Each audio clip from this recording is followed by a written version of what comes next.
Good afternoon, good evening, and early good morning if you're in Asia Pacific area. Welcome back to our public lecture series on corporate governance. My name is Jun Yang. I'm the director of the Institute for Corporate Governance, the ICG, at Kelley School Business School of Indiana University. So ICG was established in 2004. The mission is very clear. We want to conduct and disseminate high quality research on corporate governance. So in a way, we can inform a policy debate and advance corporate governance theories. Since November 2021, we have hosted a whole series of public lectures on important topics in corporate governance. Some of those topics are the classic ones. For example, what's the role of the board of directors? How do hedge funds play an active role in disciplining management? How do indexers play a new role these days? So these are classic topics. We also feature a series of new topics, emerging topics that would potentially change the landscape of corporate governance. So today we have one of those lectures in the new direction. Before I started, let me acknowledge our co-host, the European Corporate Governance Institute, the ECGI. A particular thanks go to Marco and Elaine. And IU's Ostrom Workshop have co-hosted the public lecture series. Special thanks go to Scott. All right, so today we have Vivian Fang from University of Minnesota. She's going to talk about cryptocurrency, blockchain, and their governance implications. So we have issues about trust. We have problems with centralization, especially during financial crisis.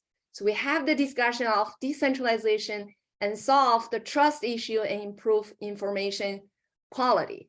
So Vivian today is going to talk about the intended consequence, or why we create cryptocurrency and blockchain, and what could be the unintended consequence as witnessed by FTX recent episode.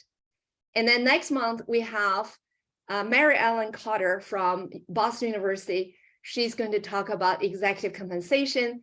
The last three lectures for the semester is going to be Climate Risk by Professor Laura Starks, Corporate Culture by Professor Kelley, and Sustainability, Consumer Perspective by Professor Niju Paharia.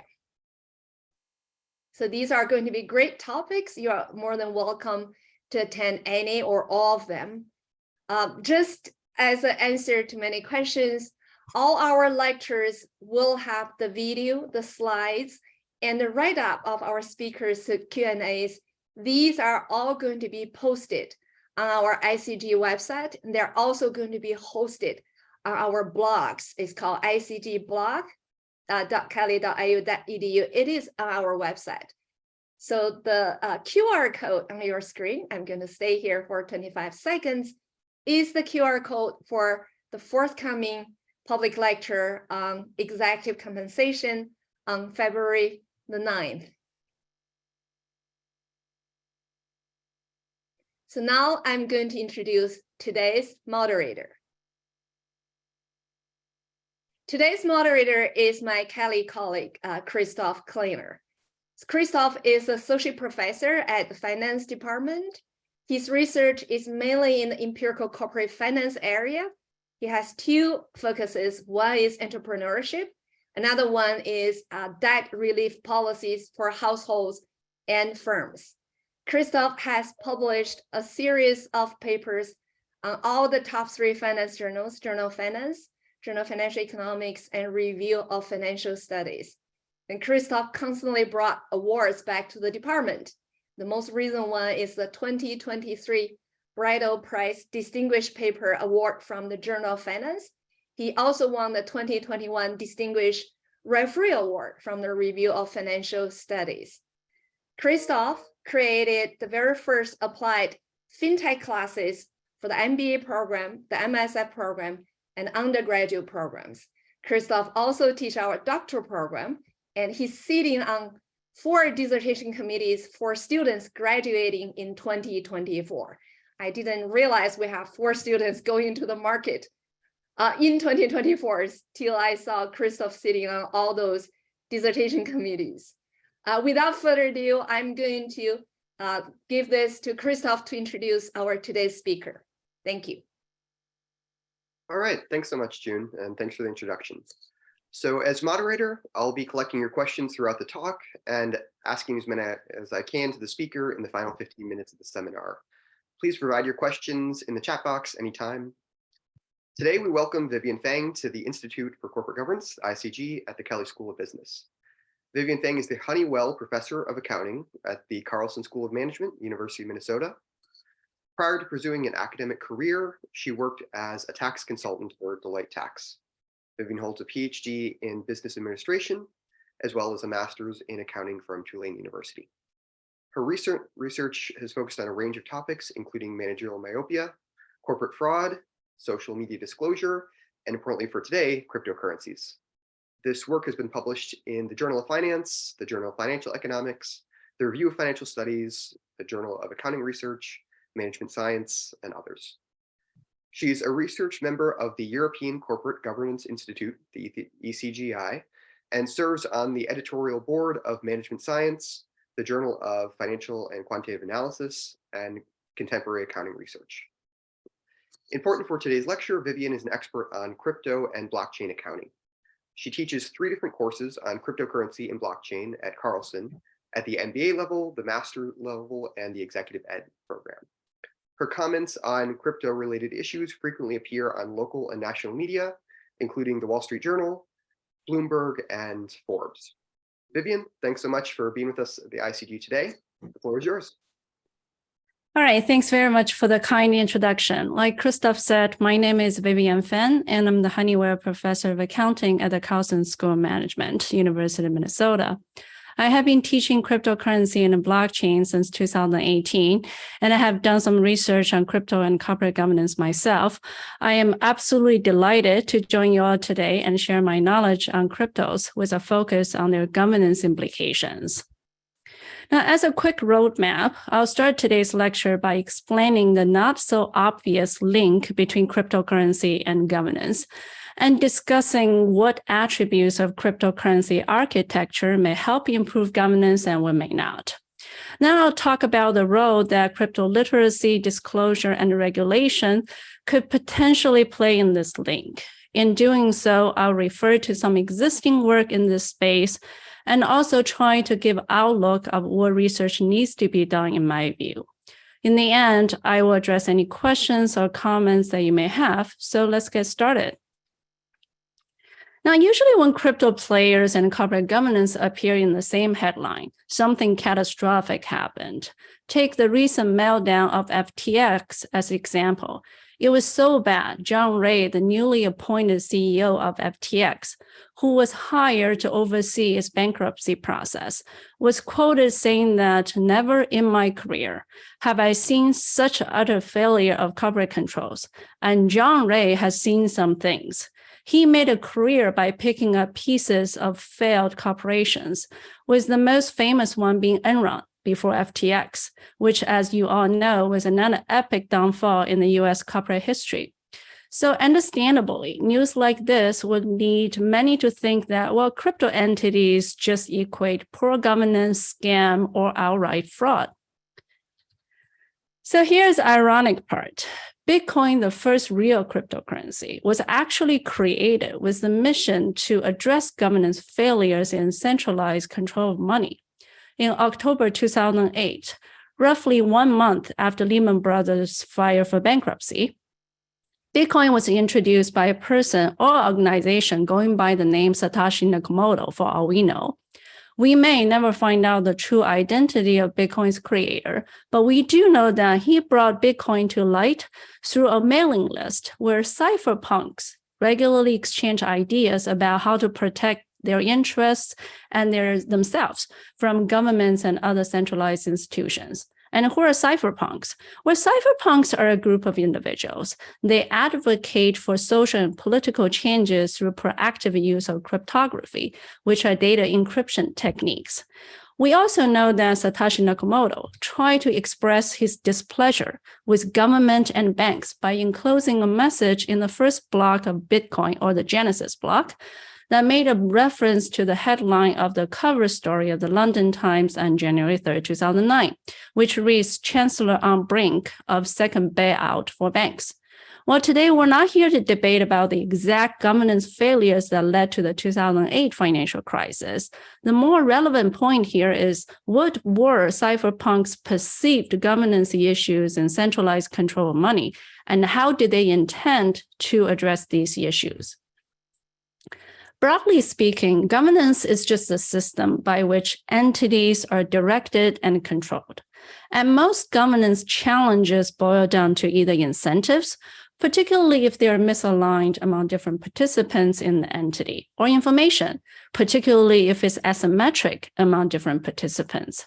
Now, cypherpunks are not economists, so they don't exactly speak the language that we do, but they made it fairly clear that their perceived governance issues with governments and traditional financial institutions are centralized control and information obscurity.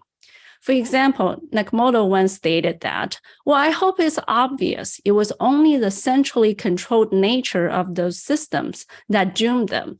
And a popular slogan adopted by cypherpunks is "freeing the world's information."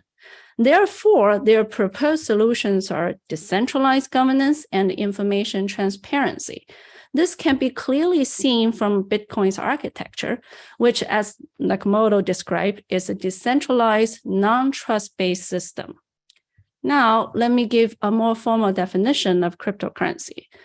Perhaps the simplest way to describe cryptocurrency without losing its essence would be that cryptocurrencies are digital, decentralized currencies that rely on cryptography for security and blockchain for recording transactions.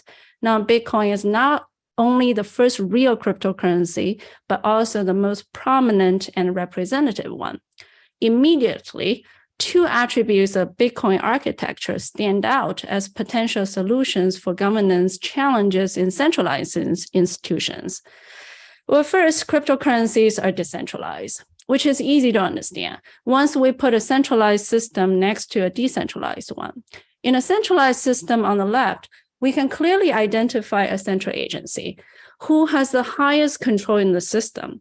So if the central agency goes down, either by making bad decisions itself or being attacked, then the whole system goes down with it.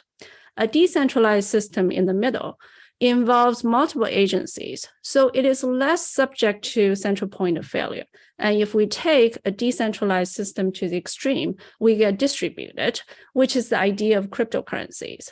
Now, in a distributed system, there's no central agency, and every participant on the network, which we refer to as a node, is of equal status and gets to store the same copy of transactions to maximize information sharing. So in principle, there's no central point of failure in a distributed system, because to bring it down, one will have to control more than 50% of the network, which is a so-called 51% attack. And there is no information asymmetry among participants. Second, cryptocurrencies build on blockchain, which is a type of distributed ledger technology and follows a write once, read many approach. Now, in this approach, data is pen only because it can only be added to the blockchain in chronological order, and it is write once because once data is added, it is almost impossible to change. This technology would help dampen incentives to alter data ex post because blockchain essentially acts like an immutable audit trail that is unchangeable and traceable at any time. So the use of blockchain enhances information transparency by increasing auditability and immutability. So as you can see, Bitcoin is designed the way it is because it was intended to be a solution to address cypherpunks' perceived governance issues with centralized institutions. The peer-to-peer system on the left intends to achieve decentralized governance, and the adoption of the blockchain technology allows the participants to access the exactly same information at any time in a transparent fashion. It is important to note that the two ideas extend they have applications extend beyond cryptocurrencies. Now then came Ethereum. Ethereum was introduced in July 2015 and has become the second most popular crypto since. But Ethereum was never meant to be a currency. When Vitalik Buterin and his colleagues conceived the idea of Ethereum in 2013, they envisioned something much bigger. They wanted to build this blockchain-based internet, or Web 3.0, as a catchy phrase, where individual users have control instead of large corporations, and everything builds on blockchain. So this again extends the idea of decentralized governance and information transparency. Ethereum was built to be a programmable blockchain that allows developers to build and publish smart contracts. And what are smart contracts? Well, these are computer protocols that are programmed to self-execute the terms of contracts. An ATM would be a simple application of a smart contract because it self-executes the terms. That if a user inserts ATM card, inputs the correct password, and specifies a withdrawal amount, then the ATM will spit out the right amount of money. Now, if you think of Bitcoin as a currency app as like Venmo, then Ethereum was actually intended to be an app store. With the introduction of Ethereum, we see developments of many decentralized applications or dApps, which are blockchain-based, smart contract-powered apps. With dApps, the contracts become immutable because the rules are already baked into computer code. This means any party can transact without centralized platforms and intermediaries. And that translates to governance terms would be getting rid of middlemen means fewer agency conflicts, less contracting costs, and better information transparency. As an illustrating example of dApp, think about selling used car in a traditional way. A seller could sell the car to a car dealer who acts like an intermediary and identify a buyer for the car later on. And the dealer would, of course, love to make money off both the seller and the buyer. Or the seller could identify a potential buyer himself, in which case the seller and the buyer would have to meet up. They would have to negotiate the terms of the paper contract, and involve other intermediaries like a notary or bank. So the process can take some time and the middleman fees apply. Now, selling a used car through a dApp on Web 3.0 is ideally much simpler, as it would only require a potential buyer to send crypto payment to the seller's blockchain address. Once the payment is sent and verified, the smart contract, which is already built in the application, will do its wonder in the background and automatically release the access code to the smart lock of the car so the buyer can go pick up the car herself. The sale transaction would be verified by computer nodes on the blockchain, and registration of the new owner is recorded. No intermediaries would be needed, and the two parties of the transaction don't even have to meet each other, or at least that's the idea. Okay, now, does the idea of decentralization of blockchain actually work in real life? Well, the idea can be very attractive in settings where trust is highly valued, because the removal of central agencies and the use of blockchain can greatly help reduce the chances for tampering, collusion, or fraud. Now, this would include settings where incentives are by nature not aligned. For example, think about voting. Voting is the means to making democratic decisions, but voter trust cannot be taken for granted, especially in today's society, as we all know, because by definition, voting involves people who represent different views and various interests. Now, the blockchain-based voting application can help address voter trust issue and encourage voter participation because voters can cast their votes from a smartphone or a laptop, and the votes are then locked into an immutable blockchain used to verify the outcome of the election. Now, voters can even stay pseudonymous if they'd like. Officials, on the other hand, can count votes with confidence, knowing that each ID can be attributed to one vote. There's no double voting and no fake voting. And the use of blockchain technology would also make hacking and tampering that much more difficult. So blockchain-based elections have been tried in practice. In November 2018, the Thai Democrat Party held a nationwide primary election using a Z-coin, which is a type of privacy coin. And this was also the world's first large-scale blockchain-based political election. The idea of decentralized governance may also work well in settings where the risk of misbehaviors is high and well acknowledged. Take auditing as an example. The purpose of auditing is to check whether a company's financial statements are fairly represented, which is important because we know there may be incentives for corporate managers to misreport accounting figures to mislead investors and other stakeholders for their own benefits. Now, with blockchain acting like an immutable audit trail, its application in the auditing industry seems to be a natural fit. One application we see in practice is the pilot blockchain-based auditing of bank deposits in Taiwan. Traditionally, an auditor who wishes to validate a company's bank deposits would have to send a request for confirmation letter to the bank where the money is saved at, and the bank will look into the firm's account, verify its cash balance, fill out the confirmation letter, and mail it back. Now, this manual process usually takes about 2 weeks to complete. And if there happens to be any discrepancy, it will take even longer to go back and forth between the auditing firm and the bank. Now, with the blockchain-based auditing, CPA firms can just cooperate with a consortium of local banks. And the idea is that banks can act like validators on chain, and auditing firms can review transactions of public firms using data stored on the blockchain and automate this confirmation process. The adoption of this blockchain-based auditing system would reduce confirmation time from 2 weeks to less than a day. Another real-life application we see is the blockchain-based provenance system to root out fake or blood diamonds. Diamonds are expensive, so the large financial incentives involved in this market can motivate bad players and criminal behaviors. Therefore, trust is a big challenge for the diamond industry.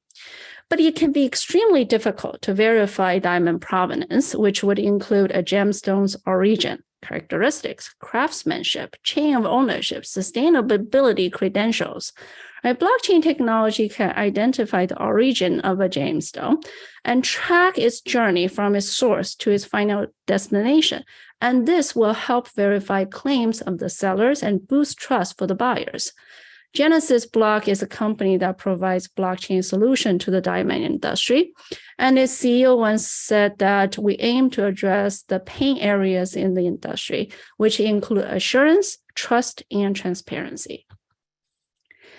Now, you could also work very well in settings where efficient information sharing is needed among multiple party transactions to help avoid exhaustive reconciliation. I'll also give 2 examples. The first one is application in the financial industry. As you may know, HSBC is a leading bank in trade finance and does a lot of letter of credit transactions, especially the cross-border ones. Now, in the traditional process, exchanges of paperwork and documents would typically take 5 to 10 days. The adoption of blockchain-based solution allows the bank to cut the processing time to less than 24 hours. And to be clear, governance is not just about discipline managers and preventing fraud. Improving operational efficiency and cost-cutting are also part of the governance system. We can also identify other real-life blockchain solutions in supply chain management. One case I really like to teach in my class is Walmart's blockchain solution. Food safety is obviously important for a company like Walmart, and it speaks to the company's risk management and governance. But ensuring food safety is very difficult because tracking food is a labor-intensive, costly, and lengthy task. For example, when the United States had this peanut butter outbreak in 2009, it took the industry over 2 months to identify potentially contaminated peanut paste, and the contamination was linked to over 4,000 products. So when Walmart learned about the blockchain technology in 2016, it teamed up with IBM and started 2 pilot experiments to trace mangoes sold in the United States and pork sold in China. And the sliced mangoes Walmart sells in the United States usually come from small farms in Central or South America. And the data recorded in the QR code at the bottom of each mango box could show where they were grown, where they were harvested, and how they traveled from farms to store shelves. Tracing all of this information used to take 7 days, but now it is down to 2.2 seconds using blockchain platforms. And once the company saw the success of the pilots, they expanded the adoption. And this adoption helped the company optimize its food supply chain, reduce food loss and waste, and improve information transparency. Okay, now, it could also work very well. Decentralization of blockchain could work well in settings where getting rid of middlemen is desired, as it can remove layers of agency issues and reduce cost. In fact, this is the whole selling point of DeFi, or decentralized finance. For example, DeFi lending, right? It is quite similar to traditional lending service offered by banks, except that it is offered through peer-to-peer dApps. DeFi lending platform allows individuals to lend their assets to other individuals and accrue interest on the loan without going through any banks. So the advantage of DeFi lending is pretty obvious. Lending can happen immediately without having to involve any third parties. Lenders get to keep nearly 100% of the interest, as there's no intermediary to pay, and lenders have more control over loans and his capital. And borrowers also have more flexibility, as they have more say in terms of interest paid, as well as their time to pay it when they post the loan request on the platforms.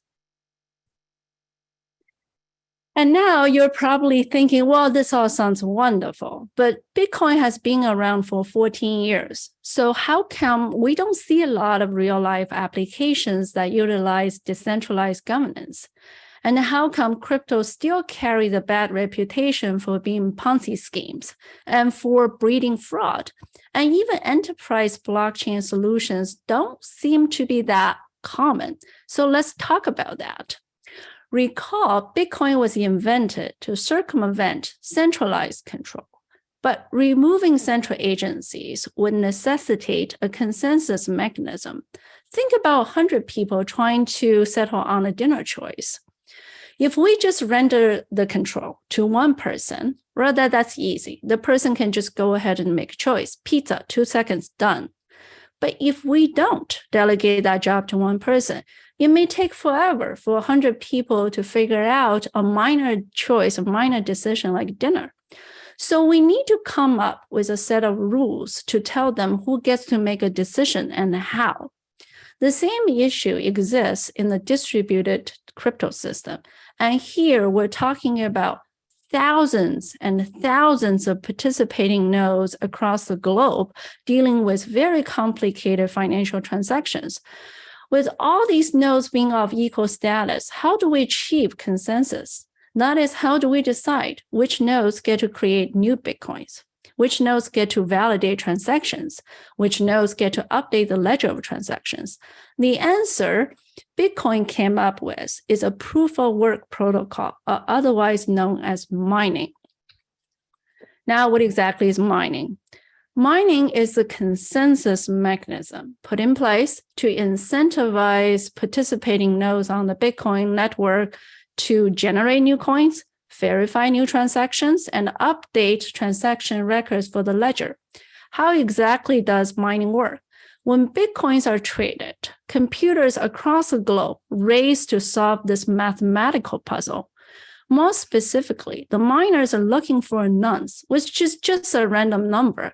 So when they find this number and plug it in a pre-specified mathematical puzzle, it works reasonably well. How difficult is mining? Well, think about looking for a missing piece in a puzzle that has over 27 trillion pieces to it. And there's no better way to looking than just randomly trying one piece at a time. That's what the miners are trying to do here. Why would they do that? Well, because the winner gets to append a new block that contains the information of new transactions, and he gets to enjoy a block reward of 6.25 Bitcoins as well as transaction fees. Mining is actually a key to Bitcoin's success as a cryptocurrency, because it gives miners economic incentives to work and compete. Well, this very much mimics the actual society in which we reward people for working hard and for being successful at their work. So this is very much the idea of no pain, no gain. Mining is highly criticized for its costly energy use and environmental impact, but in some sense, it is also the necessary evil, because in order to make the consensus mechanism work in decentralized governance, we have to somehow introduce competition among the equal status nodes, and one way to do it is to have them racing on computing power. There are, of course, less costly and more environmentally friendly ways to reach consensus in crypto ecosystems. But the point remains that it takes longer time to reach consensus in systems of decentralized governance than systems of centralized governance. Here is a graph that lists transaction speed of major cryptocurrencies and how they compare to Visa and PayPal. And TPS stands for transactions per second and is a measure of scalability, which is important for corporations.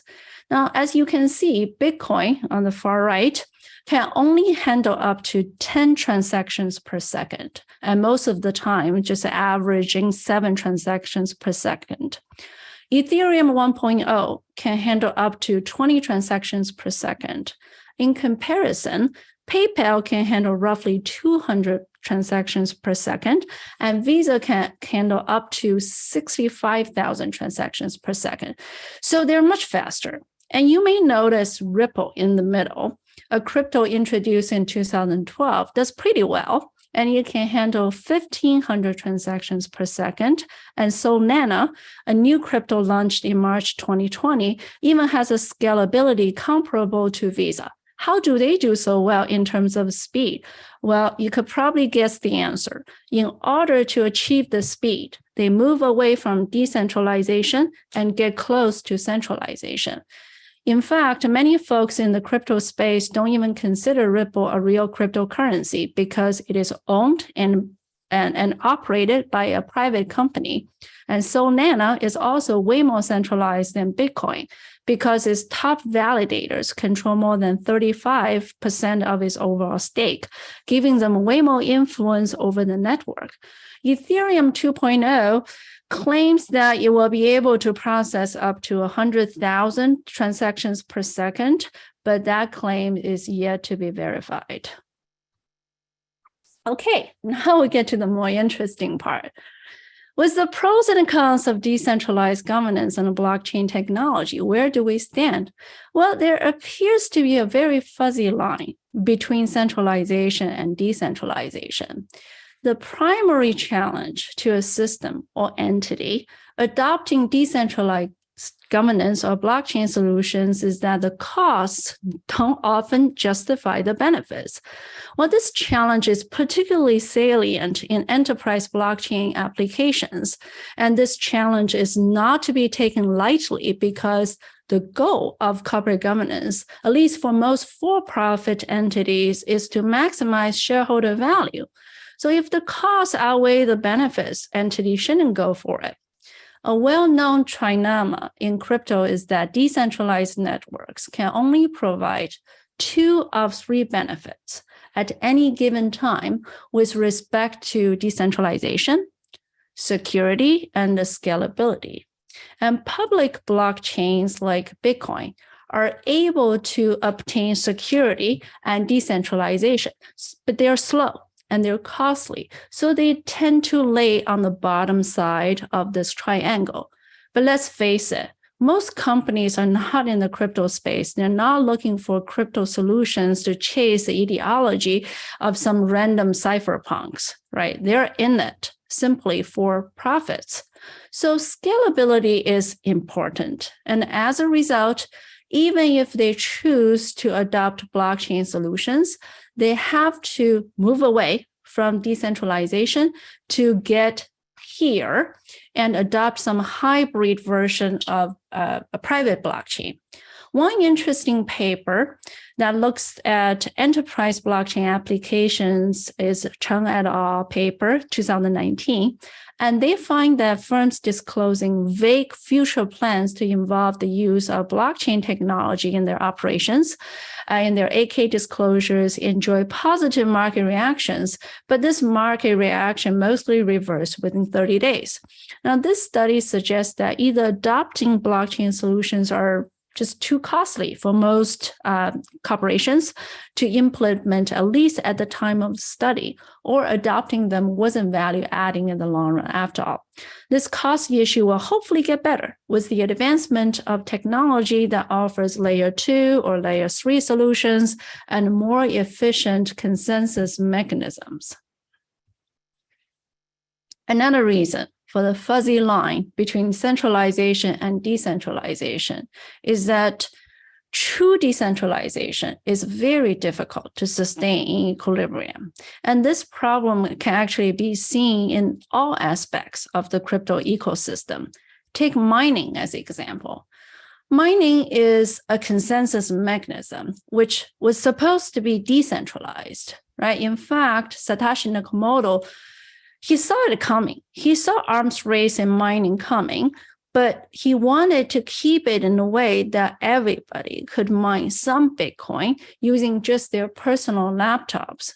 But as we know now, mining has evolved in a way that has become highly centralized. Nowadays, without ASIC miners, it is almost impossible for an individual to mine a Bitcoin. Even with the use of an ASIC miner, the individual is still better off joining a mining pool. So we have this paper, Cong He and Li 2018, which builds a very interesting model to study decentralized mining in centralized mining pools.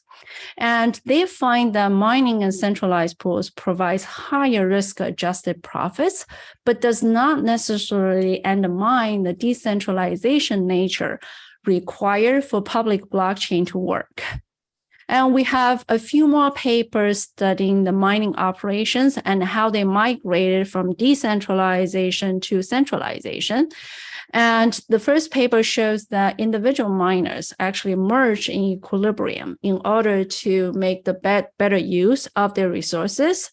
And the other one shows that the competitive investment in R&D by individual miners will naturally move the industry towards centralization, which is, again, very, very much against the very idea of decentralization and cryptocurrencies. There is also a stream of literature that looks at the vertical integration of mining operations.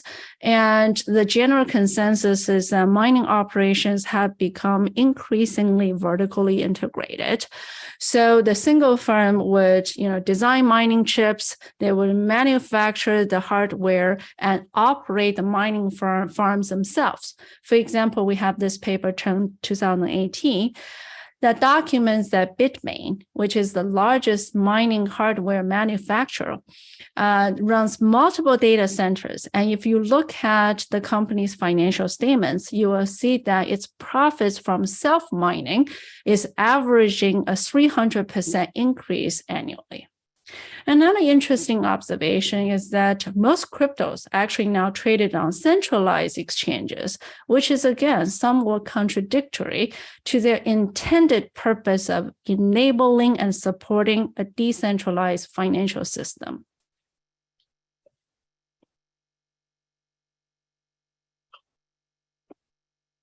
Now, one interesting aspect that is less mentioned is that sometimes the benefits of decentralization are actually best attained when a social planner is present to coordinate. Again, think about voting, right? We talked about the application of blockchain-based voting system in practice, but we actually don't see them happening very often. A blockchain-based voting system doesn't just happen on its own. It requires a political party or government to put the infrastructure in place. But remember, decentralized governance was invented to get around centralized institutions. So the idea of decentralized governance is actually fundamentally inconsistent with the existence of a social planner. Decentralized governance is most needed when centralized institutions are not doing well, they're not governing well. But that's also when these centralized institutions are most entrenched and least likely to be willing to implement the change that goes against their own interests. So quite a paradox here.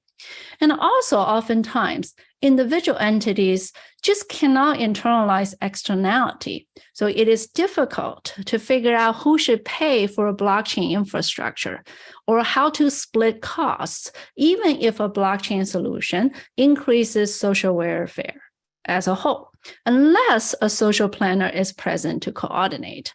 Now, going back to the early example on the pilot blockchain-based auditing in Taiwan, my co-authors Alan Huang and Wu Chunqi and I looked quite a bit into that case. It turns out that the Financial Information System Group, which is a task force group created by the Ministry of Finance in Taiwan, ended up eating most of the cost for that system.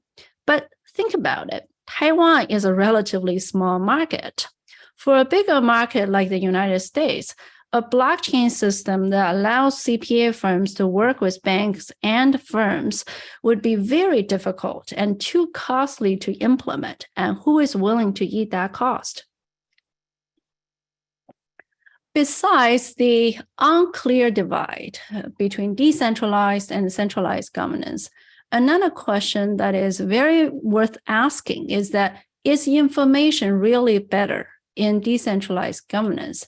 And the first thing I want to highlight here is that technology needed to achieve decentralized governance is a real breakthrough, but is also really complicated. Before Bitcoin came to life, there were many failed attempts. And it's not for lack of trying. And these are all the failed attempts wanting to get to the idea of cryptocurrencies, but they all failed over a 2-decade long of time. So the technology itself is really hard. Now, when technology is this hard, explaining it is also hard. In fact, Satoshi Nakamoto himself, and when he was asked by other people who post on the cypherpunks mailing list to come up with a description of Bitcoin, he said he couldn't come up with one for general folks. And he wrote, well, sorry to be a wet blanket. Writing a description for this thing for general audiences is bloody hard. There's nothing to relate it to. So there is a lot of information uncertainty about the technology behind crypto projects. Now, some projects end up failing, like the DAO attack, which I will talk more in greater detail in a little bit, and the crash of the algorithm stablecoin, Terra USD, very recently. And these may not be intentional fraud, for all we know, but their technology nevertheless failed. I have a paper on the corporate side that shows information uncertainty can also breed corporate fraud, as it provides camouflage for bad actors and misbehaviors. And the same idea may be extended to the crypto space. With technology this difficult to explain and this difficult to understand, it becomes really tough to tell which crypto projects are actually groundbreaking and which ones are just scams. And it also becomes very difficult to value the tokens associated with some of these crypto projects. And in a little bit, we're going to talk about the FTT, which is a native token of FTX. And we've seen some studies done in this area about rug pulls and pump and dump schemes and wash trading in a stablecoin crash. Okay, this brings me to my next point. Now, what happens if a technology has the potential to address governance challenges like information obscurity, but most don't understand it? Then the solution may actually become the problem itself by exacerbating information asymmetry. And it's probably not going to work out very well as it could because information is a key element to successful governance. So education is really important in the crypto space. I'm listing several pieces here by David Yomak and Kim Harvey in this area that are very informative and educational, but we can certainly use more. I've also had many conversations myself with people about cryptos over the past few years. And some people firmly believe that cryptos are the future, and others insist that cryptos are nothing more than Ponzi schemes. Interestingly, there's no shortage of folks on both sides of the spectrum who know very little about cryptos. So to me, improving crypto literacy and studying how cryptocurrency would impact the perception is a really interesting direction if we want to realize more benefits from decentralized governance and the use of blockchain technology. On the regulation side, we also have a lot of catching up to do. In the United States, the regulatory discussion centers around what asset class best fits crypto and which agency has jurisdictions to oversee them. The Treasury views crypto as either replacement or threats to fiat currencies. The SEC considers most of them securities, and the CFTC views leading cryptocurrencies as commodities. We're finally having some regulations and development. In March 2022, President Joe Biden signed an executive order that directed federal agencies to coordinate their efforts to draft crypto regulations. And in September 2022, the White House released its first ever regulatory framework for digital assets, which is a step in the right direction and paves the way for further policy initiatives, but we still are waiting for more regulations and policies to be made. To be sure, reactionary regulations can be optimal. I have a working paper titled Everlasting Fraud that shows that because regulators are typically resource constrained. So instead of keeping enforcement at the highest level to prevent fraud, it may actually be optimum for them to allocate resources to entities that have already committed a large amount of fraud. Now, disclosure may also play a role in the crypto space, but the evidence is far from being conclusive about how useful voluntary disclosure can be. On the one hand, we have a few papers out there that study disclosures in the initial coin offering market. The general observation is that ICOs with higher levels of disclosure, voluntary disclosure, have greater ability to raise capital, and the association is stronger in the presence of internal governance practices or external scrutiny from information intermediaries, which is perhaps not surprising. What is more surprising is that despite the voluntary disclosures made by the ICO project backers, the ICO market is pretty much dead by the end of 2018. Then they had a very good run in 2017. Now, the ICO market has evolved itself into one that voluntarily opts for more disclosure, more governance and regulations, even without the regulators explicitly getting involved. So towards the end of the ICO market in 2019, we see two emerging alternatives. One is the initial exchange offerings, IEOs, and the other one is security token offerings, STOs. And these alternatives more closely resemble IPOs, which are highly regulated and provide mandatory disclosures. The same thing happened after the collapse of FTX. Almost every crypto exchange out there rushed to provide proof of reserves, which is basically a type of voluntary audit or information verification, if you will. But again, to what extent can this type of voluntary information verification help without regulators getting involved? And that's a really interesting question that is yet to be answered. And of course, there's also very little accounting guidance in the crypto space. We're still waiting on the FASB to issue authoritative guidance on how corporations should account for their crypto assets. At the moment, it seems that the FASB is leaning towards fair value accounting. Now, I have a working paper on crypto accounting that documents significant variations in corporate crypto accounting practices without the FASB's official guidance. More importantly, fair value accounting, right, as the FASB has in mind, may actually not work that well for all crypto assets, as it can be a real challenge for illiquid ones. We still have a few minutes left, so I thought it would be interesting to talk about two cases in more detail. The first case is the DAO attack in 2016.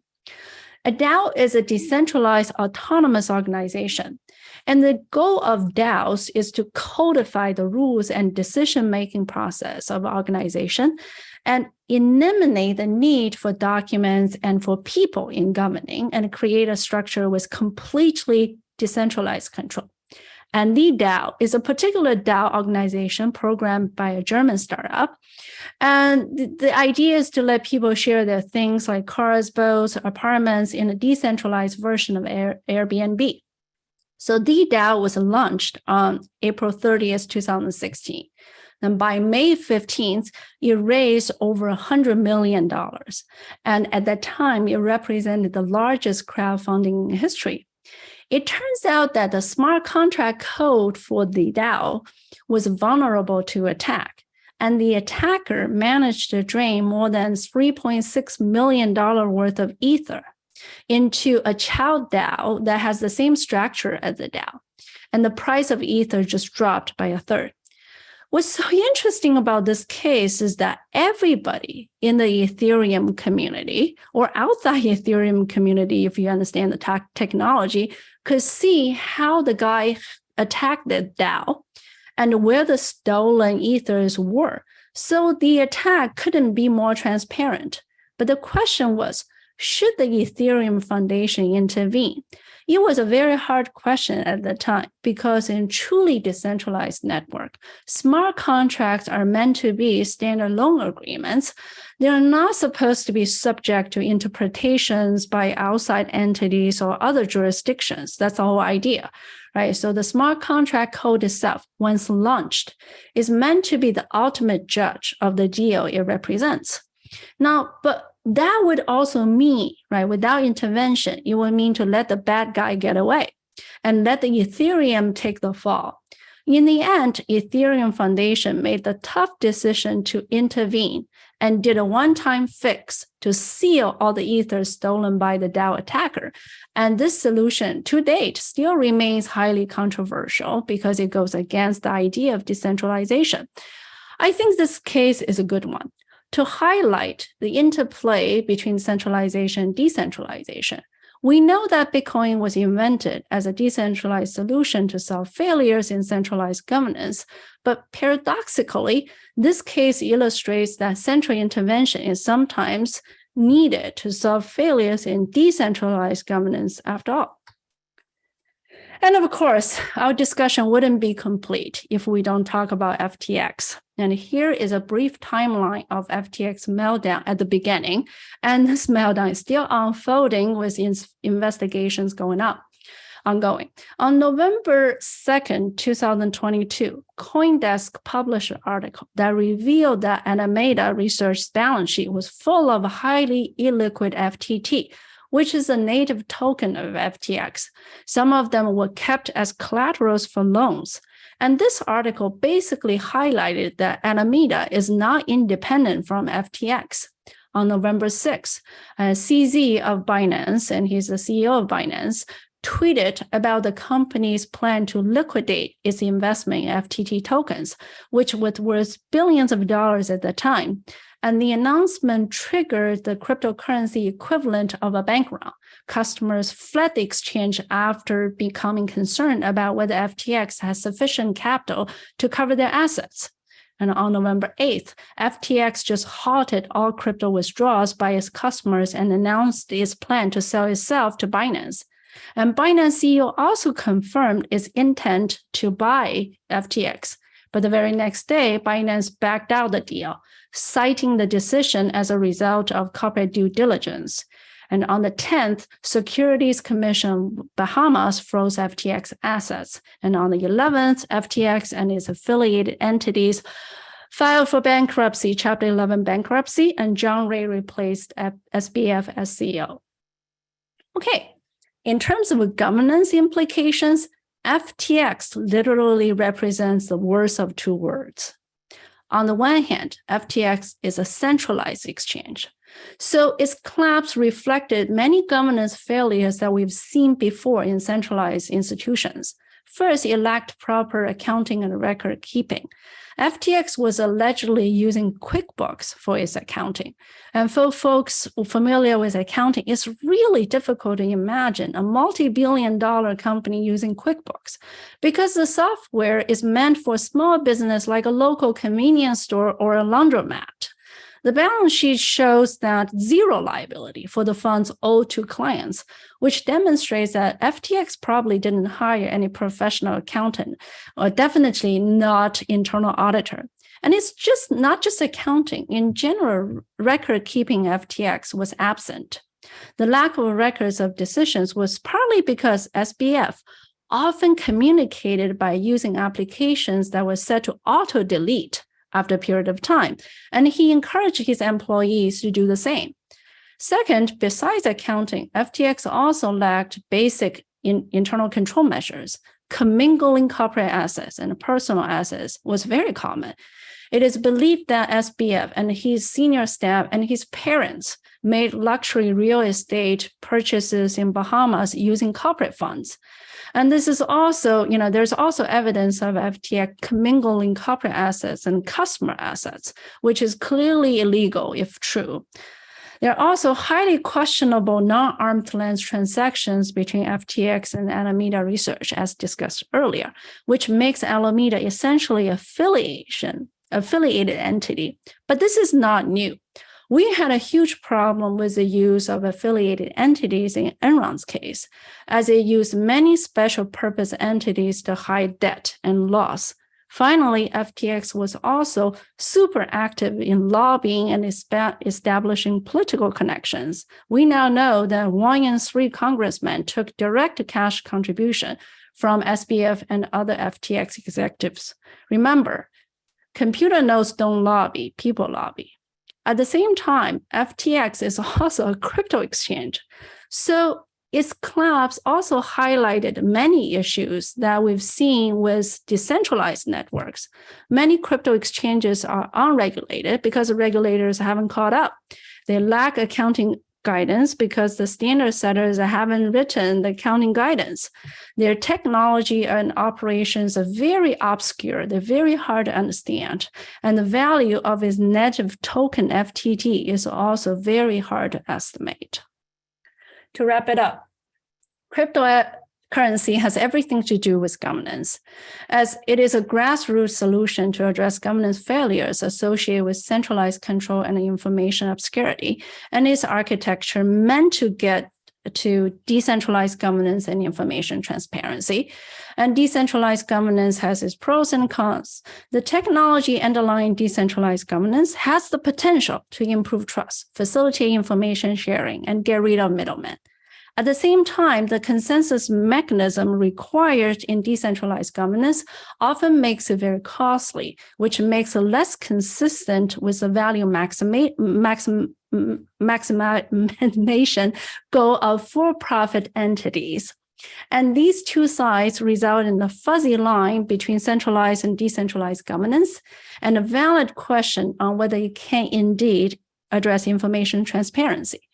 So a more realistic perspective would be that the idea of decentralized governance won't disappear.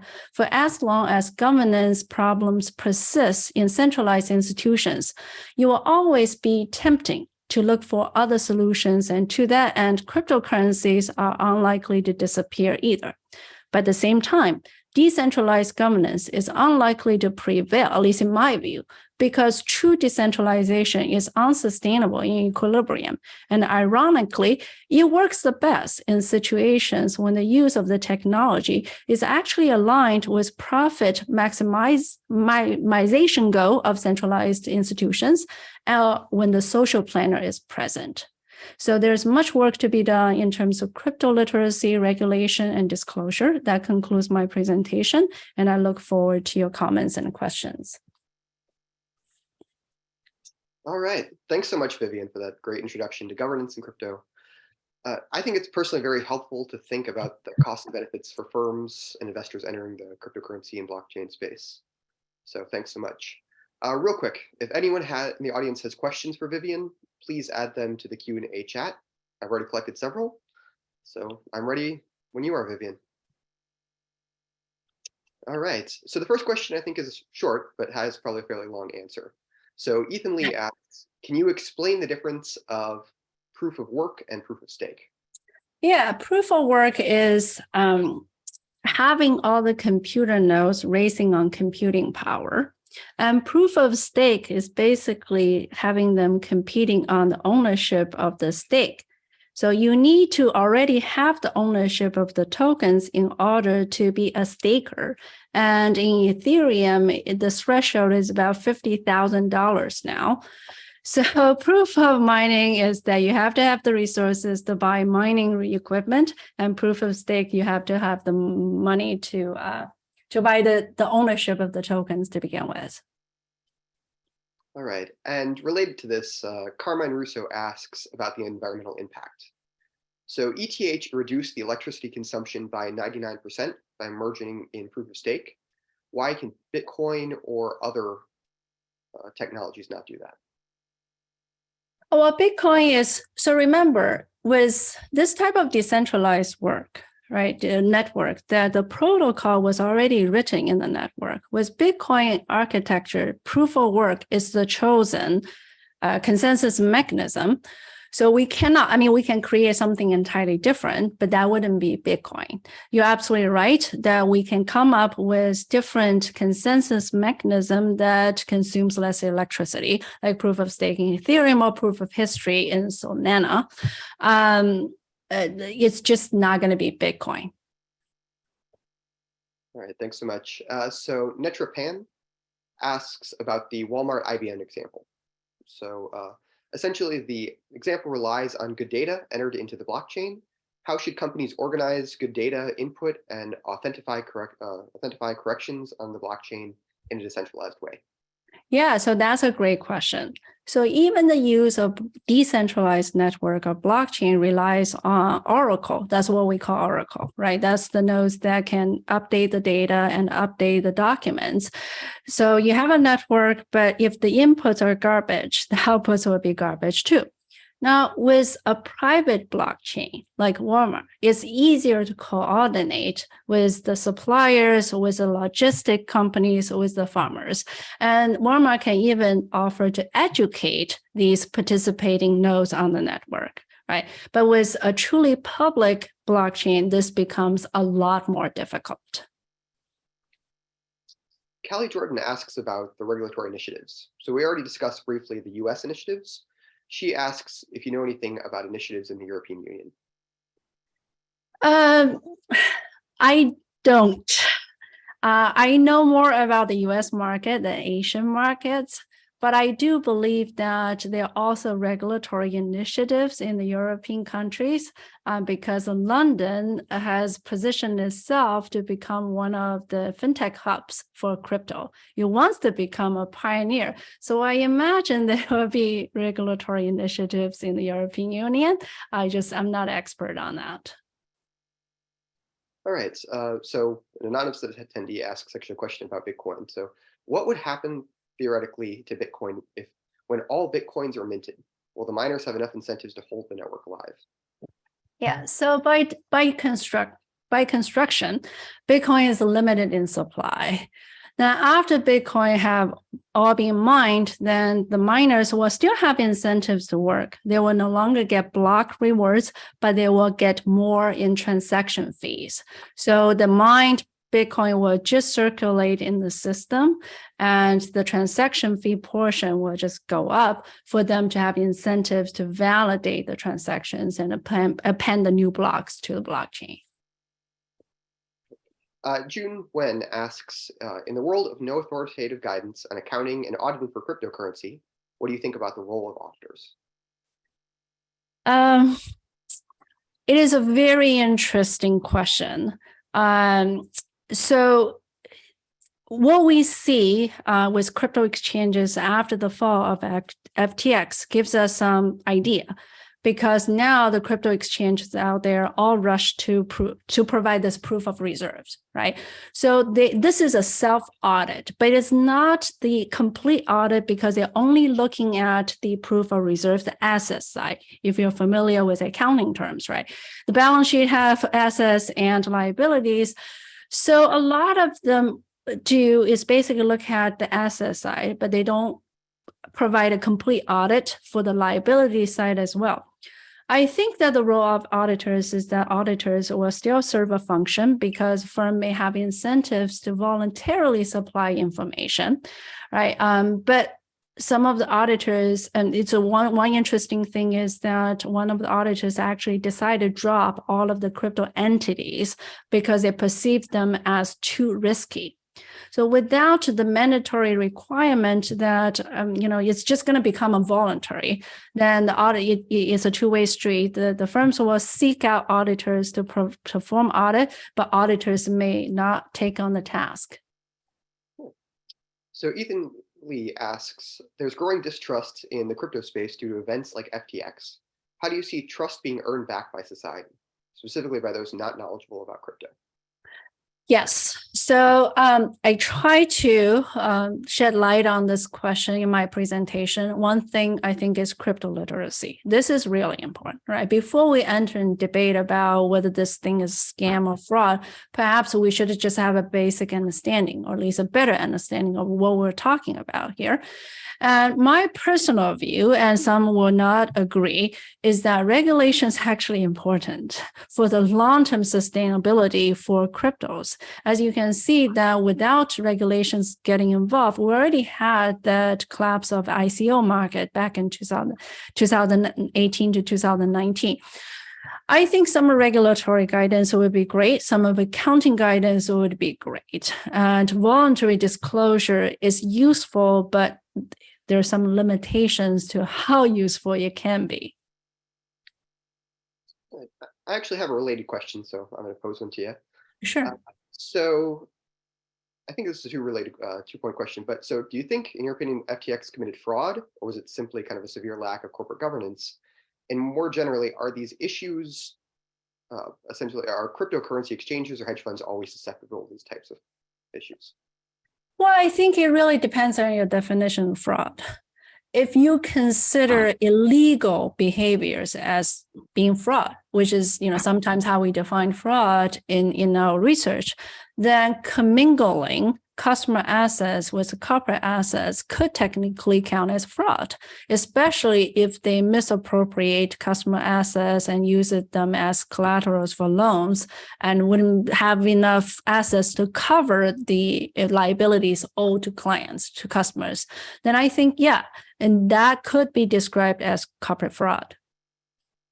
And are they particularly subject or susceptible to this type of fraud? I kind of talked a little bit about that in my presentation.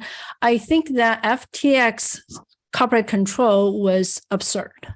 But a lot of the things that we see in FTX, we've actually observed with central institutions before.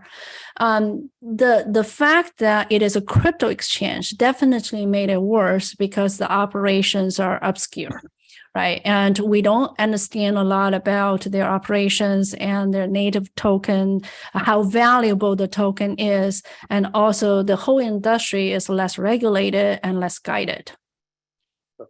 And so a related question then by Champion Olatunji, I'm sorry if I pronounced that wrong. How do we improve the corporate governance models in crypto firms or decentralized organizations today?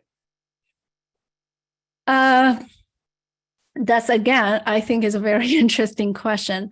I think a more realistic model is a somewhere hybrid version between centralization and decentralization. And we see that, I give some use cases in my presentation. The best user cases we have is actually that when the technology behind decentralization is utilized by a very efficient centralized agency to maximize profits. So when the interests are aligned, the technology could be used very well, right? For example, when we go buy grocery from Walmart, we don't think about the technology they use in the background to ensure food safety. Right? And Walmart doesn't have to explain to us either. We just, write on the benefits of the technology. And that in itself reduces risk and cut down costs and becomes part of the corporate governance. Now, the true decentralization envisioned by cypherpunks, again, it's my personal view. I don't think is attainable and I don't think is sustainable. So probably see a hybrid version between the two. Okay. And then the final question, just a nice wrap up. What do you think about the future of centralized finance intermediaries, especially banks? Do you think they'll move more towards decentralization, or we still have a place for them in traditional banking? I think they will find use of the decentralized technology. And we've already seen some banks moving towards that direction, right? In some sense, you can't be left behind. The digitalization of documents, right? The ease of sharing information among multiple parties. I think this idea will find its great use in banks. But at the same time, are they going to give up their centralized control to get to decentralization? I don't believe so. All right. Thanks so much. This was a great introduction to the topic, and we really appreciate you joining us today. Thank you very much for hosting me. Thank you so much, Vivian, for such a wonderful topic. I've learned quite a lot.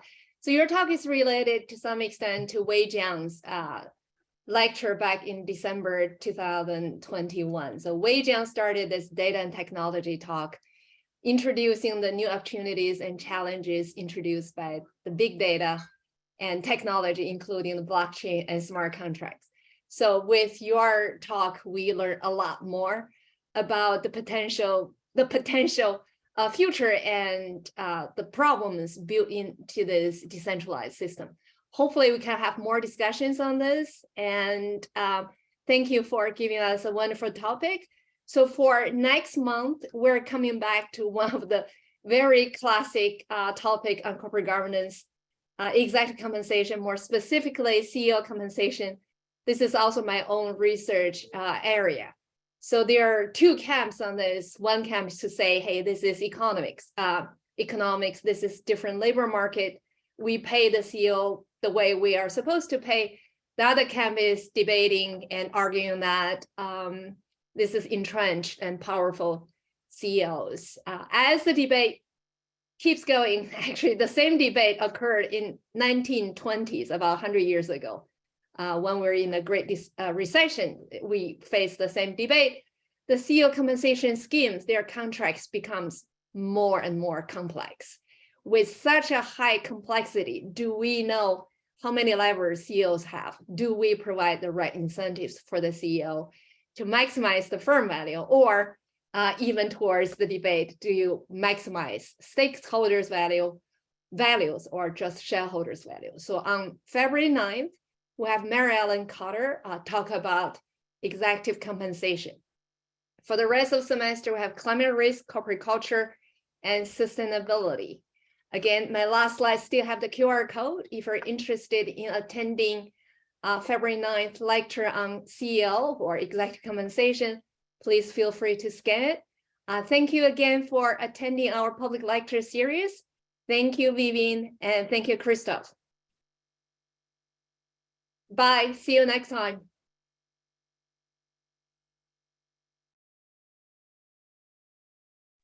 Thank you. Thank you.